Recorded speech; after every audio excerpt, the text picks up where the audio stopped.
After an hour and a half of what can only be described as excruciating torture, Scotland eventually found out who they would be playing in next year's World Cup. After 4 pot 3 sides were drawn and moved because they were from either Africa or South America, Scotland would get drawn into Group C, meaning we will be up against 5-time champions Brazil, semi-finalists in Qatar and Morocco, and making their first appearance since 1974, Haiti.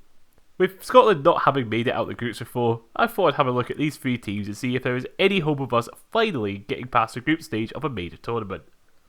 Brazil need no introduction. 5-time champions and usually one of the favourites, Brazil had a bit of an interesting qualifying campaign. They started off strong with a 5-1 win against Bolivia and a 1-0 win away against Peru, but it would soon get a bit messy. They would concede an 85th minute equaliser to draw at home to Venezuela, lose 2-0 away in Uruguay thanks to goals from Darwin Núñez and Diego de la Cruz, concede twice in 5 minutes to Luis Diaz in a 2-1 loss away to Colombia, lose 1-0 at home to Argentina thanks to a goal from Nicolas Otamendi. Rodrigo would score the only goal in a 1-0 home win against Ecuador before a 1-0 loss away at Paraguay. Luis Enrique would score an 89th minute winner away against Chile before a thumping 4-0 win at home against Peru. Back-to-back 1-0 draws against Venezuela and Uruguay would be followed by a 2-1 win against Colombia, but a 4-1 loss against Argentina would see Dorival Jr. lose his job. They would bring in Carlo Ancelotti, who would see a 0-0 draw with Ecuador, a 1-0 win over Paraguay, a 3-0 win over Chile, and a 1-0 loss to Bolivia, which sounds bad, but considering Bolivia play home games 4,000 metres above sea level, they have a pretty extreme home advantage. Their 28 points and 5th place finish is their worst qualifying campaign since the current league table format of South American qualifying started in 1998, but they didn't compete in that one because they automatically qualified due to being holders of the 1994 World Cup. Their friendlies since the end of qualifiers have been mixed as well, with a 5-0 win against South Korea being followed up by a 3-2 loss to Japan. They would then beat Senegal 2-0 before their most recent game saw a 1-0 draw with Tunisia. If there is a word to describe this Brazil team then, it would be inconsistent. The team, like any other Brazilian team, is clearly very talented, with Vinicius Jr., Rodrigo, Ederson, Eder Militao, Bruno Guimaraes, to name just a few. But for whatever reason, this team just hasn't been able to click. Whilst this all sounds promising, what isn't promising is our record against Brazil. This will be the 5th time we'll play against them on the world stage, with them being in our group back in 1998, but out of the 10 games between the two nations, Brazil have won 8 and drawn twice. If this game was taking place at Hampden, I would actually say there was a good chance of a win, depending on which Brazil team turned up, but at a neutral venue, getting anything against them would be an achievement. On to Morocco now, who were also in our 1998 group. Honestly, the only thing stopping us from getting the same group as 98 was the fact that Norway were in the same pot as us.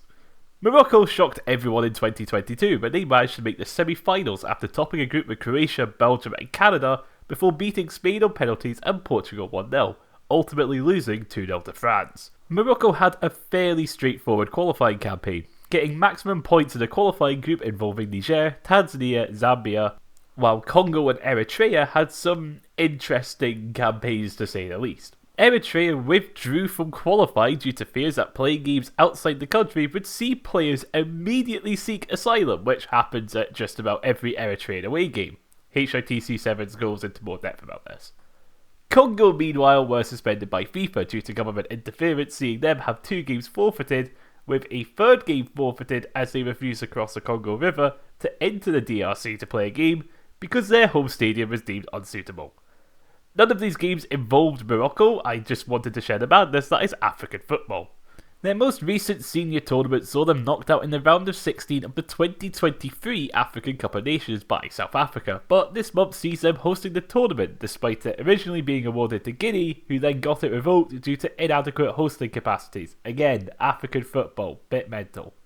Morocco have some big name players such as Noussa Mazraoui at Manchester United, Achraf Hakimi at PSG, Sofiane Amrabat at Real Betis, and current top scorer Youssef El Nesri at Fenerbahce, although there is definitely a conveyor belt of talent, seeing as they are the current holders of the Under-20 World Cup, and were runners-up in the Under-20 AFCON this year. Scotland and Morocco have only ever played each other once, which was at the aforementioned 1998 World Cup, which saw Morocco win 3-0, so hopefully we can get revenge. Haiti, meanwhile, have managed to qualify for the first time since 1974, where they lost 3-1 to Italy, 4-1 to Argentina, and 7-0 to Poland. They reached the semi-finals of the Gold Cup back in 2019, but the last 3 editions of the tournament has seen them knocked out in the group stages, with this year's edition seeing them lose to the United States and Saudi Arabia. You can probably guess why Saudi Arabia are in a North American competition, with a draw against Trinidad and Tobago being their only point in that group. Their qualification route saw them finish runners-up to Curacao, with wins over Aruba, St. Lucia and Barbados being overshadowed by a 5-1 defeat to the group winners. The third qualifying round would see them drawn in a group with Costa Rica, Honduras and Nicaragua, where they would open with 2 draws against Honduras and Costa Rica, a win against Nicaragua before a loss against Honduras, finishing off with back-to-back wins against Costa Rica and Nicaragua, with Costa Rica and Honduras drawing against each other, sealing their qualification.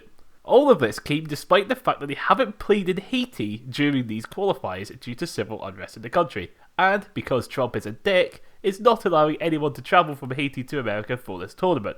Although, considering a ticket for a game is worth more than the entire country's GDP, I doubt many will have made the trip.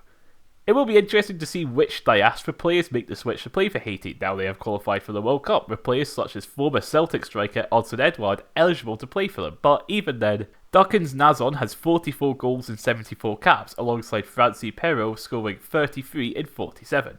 Ultimately though, Haiti are ranked 84th in the world, so I'd like to imagine we are capable of beating them in what would be the first ever fixture between the two sides. So, how do I rank our chances?